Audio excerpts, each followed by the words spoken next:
আসসালামু আলাইকুম। বিসমিল্লাহির রহমানির রহিম। আমার বোন রাবেয়া খানম হীরা দুজুর স্কুলের শিক্ষক। ও আমার সংসারটাকে ধ্বংস করে দিয়েছে।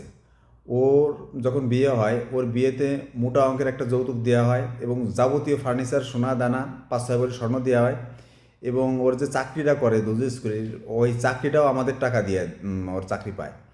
এরপর থেকে ও আমাদের সংসার থেকে একটার পর একটা নিতেই আছে এবং যে কোনো কাজে বাদে আমাদের কাছ থেকে টাকা নেয়, তা আর দেয়ারই নেই। আমি যখন মালদ্বীপ থাকি, আমার কাছ থেকে ও অনেক টাকা নেয় এবং মালদ্বীপ থেকে আসার পরেও যে মাল সাবান আনি তার বড় একটা অংশ ও নিয়ে যায়।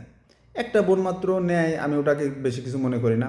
এরপরেও ও আমাদের সংসারে অশান্তি লাগায় রাখে। এরপরে আমি যখন সৌদি আরব আসি, আমার পরিবার থেকে এবং আমার বোন বনে আমাকে একটা টাকা দেয় না।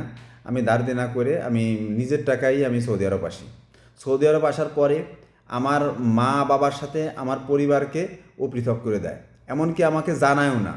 ও নিজে, ওর তো আমার বিয়েতে ও রাজি ছিল না, ওই কারণে হচ্ছে ও অসন্তুষ্ট। যে কোনো মানে ও সবসময় ইসে আছে যে কীভাবে আমাদেরকে পৃথক করা যায়। শুধু পৃথক করে দিয়ে ও ক্ষান্ত হয়নি, ও আমার পরিবারকে আমার বাড়ি থেকে বাইর করে দেয় এবং 2 বছর যাবৎ আমার শ্বশুরবাড়ি আমার পরিবার ছিল।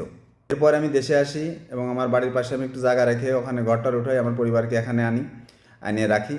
তারপরে আবার আমি যখন বিদেশে আসি, আমার বাবা মারা যায়। আমার বাবা মারা যাওয়ার পরে ও আমার বাড়ির যত মাল সাবানা এবং আমার বাবার রেখে যাওয়া নগদ টাকা পয়সা ও সব আত্মসাৎ করে। আমাকে একটা মানে লবণের খাওয়ার চামচ পর্যন্ত ও দেয় নাই। মানে ও দেয় নাই বলতে, আমার মাকে দেয়নি, আমার মা সব কিছু ওদের বাড়ি নিয়ে গেছে। এমনকি লাস্ট পজিশনে আমি একটা ভিডিও বলছিলাম, আমাদের এক বাড়ির একটা মাটির কুলা পর্যন্ত ও নিয়ে গেছে। এই ঘটনা আসলে সবাই জানে, কিন্তু আজকে যে ঘটনা বলতে চাচ্ছি, আমার বিয়ের 6 মাস আগে আমাদের সাথে যখন আমার বোনের সম্পর্ক ভালো ভালো তো আসলে কখনোই ছিল না, মোটামুটি যখন ভালো, তখন আমি আমার মাকে বলি যে মা, আমার বিয়েতে তোমার মেয়ে যাবে না। মা বলে কে? তাই আমি বললাম যে ও তো আসলে নিয়া জানে, ও তো কারোর কিছু দিতে জানে না, আমার বউরে তো কিছু দিতে হবে না, এই কারণে ও দেখবা যে কোনো একটা সুতো ধরে ও আমার বিয়েতে যাবে না এবং ছেলে মেয়েরও যেতে দেবে না। যখন বিয়ের সাথে ঠিকঠাক হলো, তখন তো দুলাভাই চাকরি করে। দুলাভাইকে বললাম যে দুলাভাই, এ ব্যাপার এখানে ঠিক হয়েছে, তা আপনি কি আসতে পারেন না? উনি বলে যে আমি তো আসতে পারবো না, তা আমার 12-13 জন লোক আছে, এইগুলো তুমি নিয়ে যাও। তা আমি বললাম যে ঠিক আছে, তাহলে সমস্যা নেই। আমার বোন সে আমাদের বাজার, বিয়ের বাজার টাজার সব কিছু কমপ্লিট করলো, করে টুরে আমার সুন্দর মতো চলতেছে। বিয়ের ঠিক আগের দিন ও এসে বলে কি, মা আমি এই বিয়েতে যাব না। কেন যাবে না? বলে যে একটা জামাই থুয়ে তুমি কিভাবে ছেলে বিয়ে দিচ্ছ? তো এখন কি করতে হবে? কয় বিয়ে ক্যান্সেল করতে হবে অথবা ডেট চেঞ্জ করতে হবে। এখন তো বিয়ের একদিন আগে দেখা যাচ্ছে যে ওদেরও আত্মীয় স্বজন চলে আসছে, আমাদের বাড়িও আত্মীয় স্বজন ভর্তি, এখন উনি বিয়েতে যাবে না। তা আমি দুলাভাইয়ের ফোন দিলাম, দুলাভাই আপনি এখন কবে আসবেন? এই আপা এই বলতেছে।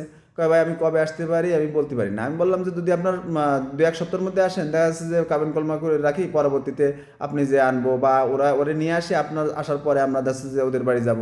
উনি বলে আমি কবে যাইতে পারি কোনো নির্দিষ্ট করে বলতে পারি না। তখন আমি বললাম যে ওরা কে? আমার বিয়ের সিদ্ধান্ত নেওয়ার ওরা কে? আমার তো ওদেরকে কোনো কাজে লাগে না, আমার সিদ্ধান্ত আমিই নেব। ওরা তো আমার আমার উপরে আমার লাইফে ওদের কোনো অবদান নাই। তোদেরকে আমরা সম্মান করতেছি তার জন্য, তোরা কি এত বাড়াবাড়ি করবি নাকি? এখন তখন আমি বললাম যে ও না যায় না যাক, আমার কাকাদেরকে বললাম, তো কাকা বললে ঠিক আছে সমস্যা নেই, আমরাই যাবো। কাকা মামা টামারা মিলে আত্মীয় স্বজন নিয়ে আমরা গাড়ি টাড়ি নিয়ে যেয়ে বিয়ে শাদী করে আসলাম।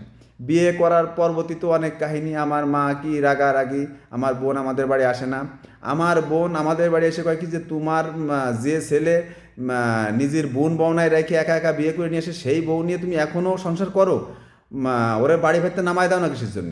আমার ছেলে হলি আমি লাইফে বাড়ি ফেরতে নামায় দিতাম। 2 দিন আগে হীরা মাস্টারের সাওয়াল বড়রা একজনের মাইয়ে বাইরে করে আইনে বিয়ে করছে, সেই বউ এখন ওর বাড়ি, ও মেনে নেছে। তা তোর ছেলেরা তুই কীভাবে মেনে নিলি? এখন বাড়ি ফেরতে লাগছে না? মা, আমি তো অনুষ্ঠান করে গাড়ি টাড়ি ভরে নিয়ে বা আত্মীয় স্বজন নিয়ে যে বিয়ে করে আনছি, আর তোর সাল তো পরে মেয়ে বাইরে করে নিয়ে আইছে। তুই একজন মাস্টার মানুষ, তুই আর কি বিচার করলি? বড় বড় খালি গল্প দিয়া আর আমার সংসার অশান্তি সৃষ্টি করা। আমার ভাগ্নি বিয়ে করছে, তার জন্য আমার শুভকামনা, দোয়া রইল, ও সংসার জীবন ওর সুখী হোক। ওর শরীরের প্রতিটা রক্তে আমার ভালোবাসা, আমার স্নেহ মমতা মিশে আছে, আমি ওর জন্য দোয়া করি। কিন্তু তুই বদমাইশ, তুই তো স্বার্থের কারণে তুই আমার সম্পর্ক ছিন্ন করলি। তুই জীবনে তুই বাড়ি বাড়ি যেতে পারবি? তুই যা করছিস, তোর টাকাই জীবন সব কিছু নাকি? তুই যা করলি, তুই তো তো জাহার নামও তো জায়গা হবে না। আমার মারে ভুল ভাল বুঝে তুই তোর বাড়ি রাখিস, টাকা পয়সা সব আত্মসাৎ করিস, তুই আমার মারে দিয়ে রাস্তার উপর পাট বাঁচাস। আমার মা হজ করে আইছে, সেই মারে দিয়ে তুই রাস্তার উপর পাট বাঁচাস। আমার বাড়িতে আমার মার একখান কুটো ছিঁড়ে দুইখান করা লাগবে না, আমার মা রাজকীয় হারে বসে খাবে আর ই করবে, কিন্তু ওনার তো সে সুখ হবে না, ওনারও জীবনে অভিশাপ আছে, নাহলে ফেরা উনি পরের বাড়িতে লেখাটে খাবে কিসের জন্যে। আমার সংসারে কোনো কাজ নাই, আল্লাহর রহমতে আল্লাহ আমার যথেষ্ট যথেষ্ট ভালো রাখছে। আমার সংসারে আমার বউ মেয়ে কিছু করে খাচ্ছে, আমার খড়ি আমি কিনে জাল দিই, আমার গ্যাসে রান্না করি, কিন্তু আমার মা ওই কার বাড়ি গোবরের বড়ি বানাবি বাগায়, ওই কার পাট বাচ্চি বাগায়, এসব করে। তুই একজন শিক্ষক মানুষ, তোর আত্মসম্মানে একটু বাদে না, তোর মারে দিয়ে তুই রাস্তার উপর পাট বাঁচাস, আসে এইসব সংবাদ আমার কাছে আসে। এখনও সময় আছে, ভালো হয়ে যা, আর আমার হক তুই আমারে বুঝোই দে। আর এই বড় বড় গল্প দিয়া তুই বাদ দে। তুই যে আমার সংসার অশান্তি সৃষ্টি করছিস না, তোর ছেলের বিয়ে তো সাধারণভাবে হতে পারতো, আনুষ্ঠানিকভাবে এবং জাঁকজমকভাবে হতে পারতো, কিন্তু হয়নি কিসের জন্য? তোর কারণে। এটা তোর আল্লাহর পক্ষ থেকে এটা তোর বিচার আইছে।